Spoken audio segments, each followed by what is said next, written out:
Welcome to the podcast about venture capital, where investors and founders alike can learn how VCs make decisions and reach conviction. Your host is Nick Moran, and this is The Full Ratchet. Welcome back for another edition of Investor Stories. On this special segment, the experts describe the most important lesson that they've learned and how that has changed the way they invest. This is the special segment called Lessons Learned.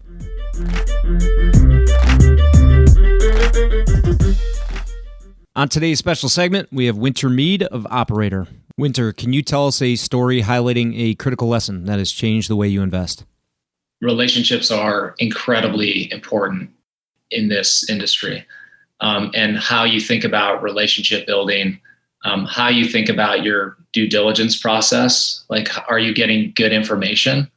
I think that's driven, you have to operate at lightning speed in today's market. So having that ecosystem of great relationships, I think, is like super important. So how do you go about, like, what's your strategy to go about building those great relationships? Learning that early on is super important.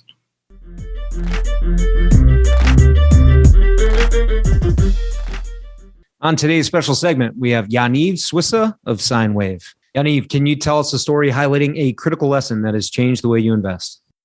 Yes. I think it's one that customers know what they want, even though sometimes in the government you have to train them, but they do know what they want or need. And so we integrate customers into our diligence. So we actually use our networks to diligence deals in order to really understand if this is what the market wants and not just an exciting tech.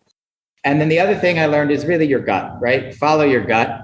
There's one or two companies where my gut was not to do it and I did it and it went well. But there are a lot of companies where my gut was not to do it and it didn't go well. And it was always for the reason that my gut told me not to do it. So I think there is an intuition that comes with being in venture for a long time, and you should follow that. What is that? Have you tried to kind of unpack that, or is it just, the general pattern recognition? It's a great question. There is a pattern recognition, but there is something about, I think it is just a natural intuition or gut about people. Like, the team is really the driving force of the success of a startup. And I think you can get a gut about the person's grit, about the person's relationships, about how the person thinks about the world and about building something that just comes, it's a feeling. It's not on paper. And I think that that's really important.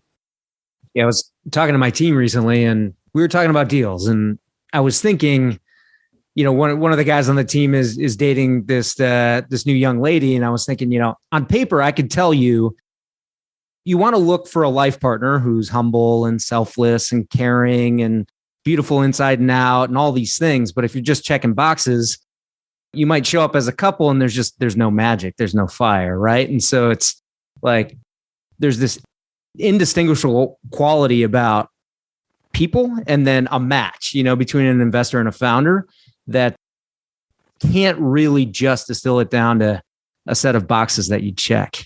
I'll give you a great example. I'd say every VC would say this. There are lots of companies where I'm like, this is awesome tech. This is like the way it should be, but I don't know that I'd bet on this guy or this team or this gal. There are a lot of companies also that we see, tech, so it could be, it's very competitive space, but I would bet on this person.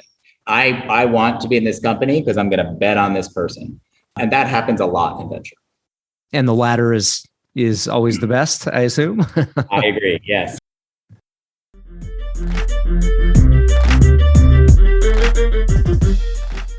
On today's special segment, we have Ruth Foxe Blader of Anthemis. Ruth, can you tell us a story highlighting a critical lesson that has changed the way you invest? A critical lesson that changed the way that I invest is probably a composite of talking to a bunch of different founders that kind of other investors had passed on, and really feeling like there's something really special about this person.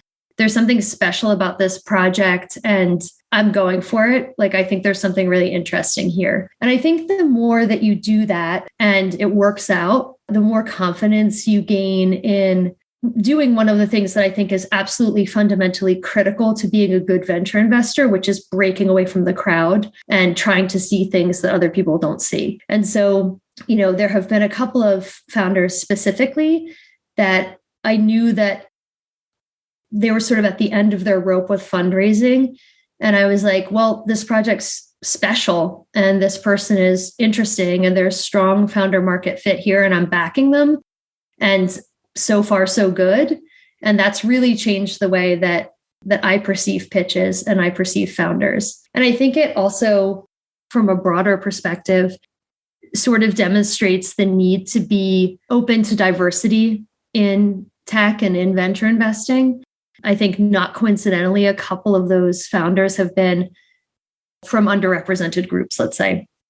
And I think it's really a lot harder than we all want to acknowledge to be a founder from an underrepresented group and to pitch VCs, because I think that by and large, VCs, tend to look for this whole like pattern matching thing, which is sort of a well-trodden trope.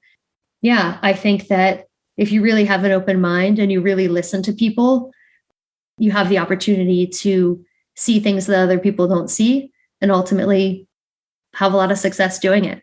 One of the tricky observations I've had is that the real contrarian bets take longer, whereas the consensus ones pop quick and make you look brilliant, but doesn't mean they're going to work out.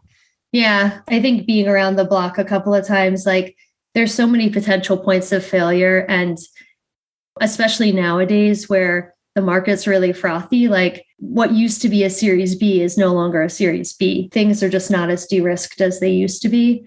But yeah, absolutely. And those contrarian bets can also not work out because again, the timing thing is off and you want it to be true and it's not true. But I mean, it's the best job because you get to actually work on things that you think deserve to exist in the world and projects worth working on. And that's what makes it awesome.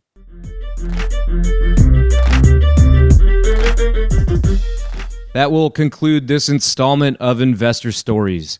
If you're enjoying the program and would like to see it continue, take a moment and leave a 5-star review in iTunes. Okay, that will wrap things up for today. Until next time, over-prepare, choose carefully, and invest confidently. Thanks for joining me.